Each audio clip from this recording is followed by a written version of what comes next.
अशी लेकरं आई बापाची भांडणं बघतच मोठी होत्यात. त्यांच्यावर काहीच चांगलं संस्कार होत नाही.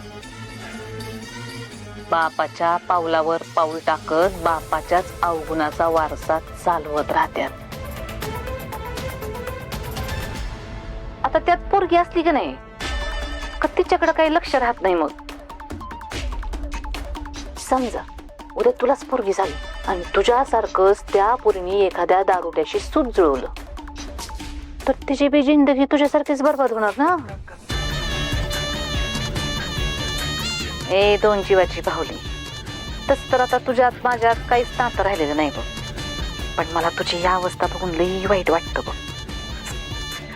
म्हणजे जितकेपणी तर मी असं बघूच शकत नाही तुला.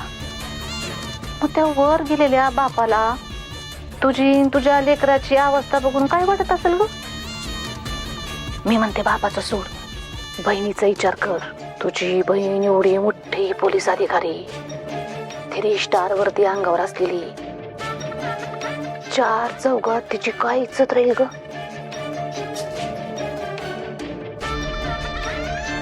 बाकी सब तर ठीक आहे म्हणून आपण. असा दारुडा बाप असेल तर कसं होणार तुझ्या पोराचं. त्याला तर 4 पैसे कमवायची अक्कल नाही, तू पण काय कमवत नाहीस.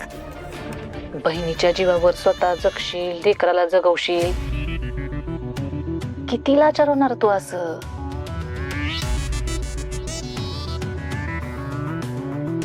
ती ग वाईट अवस्था झाली तुझी. पोटात पोर आहे पण डोक्यावर छप्पर नाही.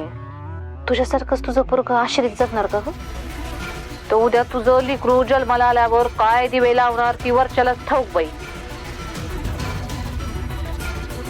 आणि समजा त्याच्या बापासारखंच दारुडा निघाला तर. ए दोन जीवाची भावली, लईच लाचार जिंदगी झाली बाई तुझी.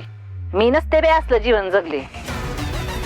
नवरा दारुडा, आई तसली आजारी, बहिणीच्या जीवावर जगायचं, तिच्या जीवावर उड्या मारायच्या, तिच्या घरात आश्रित म्हणून राहायचं, लेकराला बी आश्रित म्हणून जन्म द्यायचा.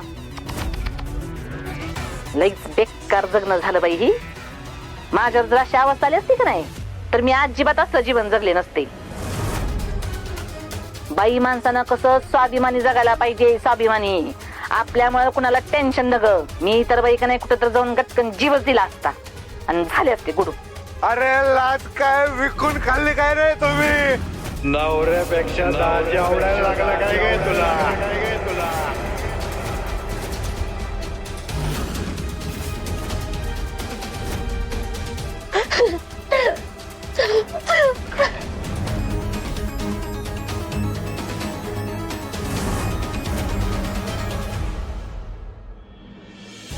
आमरे, ए आमरे, आमरे, ए आमरे, अगं थांब की. ही कुठं निघाली असं. रागाच्या भरात काय बरवट करून घेतलं तर. सत्यजितराव, सत्यजितराव, ए आमरे, अगं थांब की. आमरे, आई, आई, सत्यजितराव, आमरे, आमरे तर तावतवानी बाहेर गेली हो. मी तिला आवाज दिला पण ती नाही थांबली. मला लई भीती वाटते. टेन्शन मध्ये तिने जीवाचं काही बरं. आई, तुम्ही अजिबात काळजी करू नका. असं काही बी होणार नाही. ती काही जास्त लांब गेली नसेल. मी तिला घेऊन येतो लगेच. आलो.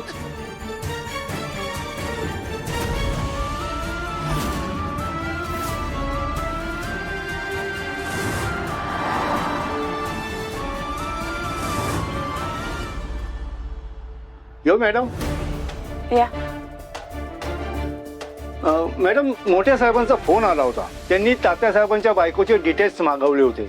मी ते पाठवले सुद्धा. अच्छा.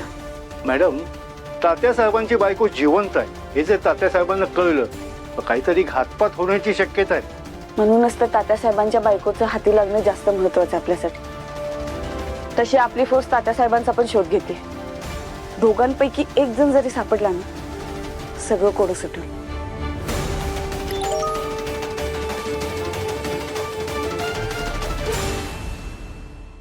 भंडारे मामा या तुम.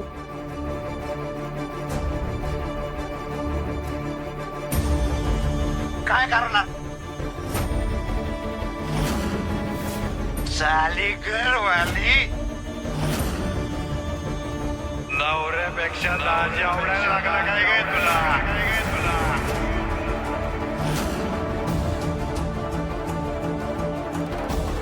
लिंबराज,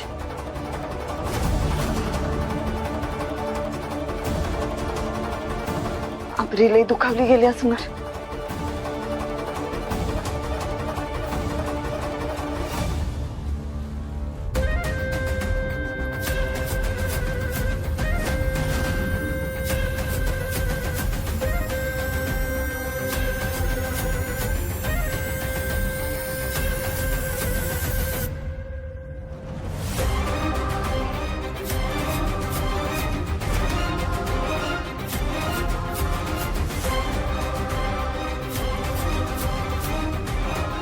आमरे, फोन उचल.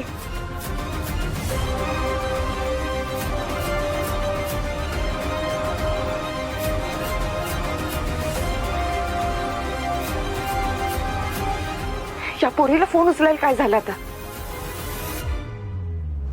आईला करून बघते. आमरे, ए आमरे, आजी येत नाही का मुलीला जाताना बघितलं तुम्ही आत्ता? आत्ताच गेली, दिसली का तुम्हाला? ए आमरे,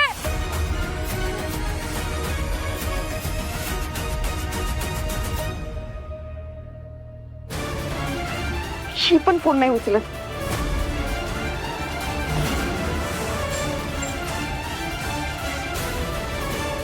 या पोरगीला बघितलं कुठं? ही हा आईला बघितलंय, आताच गेली इकडं. नक्कीच घरी गडबड चालू असणार. लिंबराज वरनं मम्मी साहेब दोघींना लई सुनावत असणार आहेत. मला लगेच निघालो काय.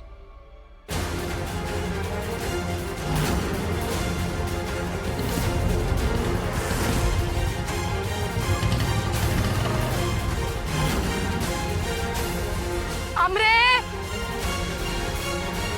आमरे कुठे आहेस तू?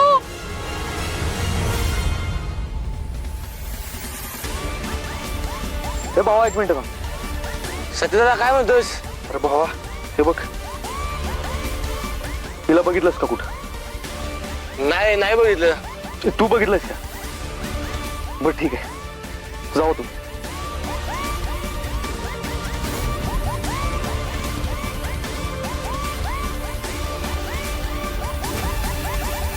अमृता, अमरे,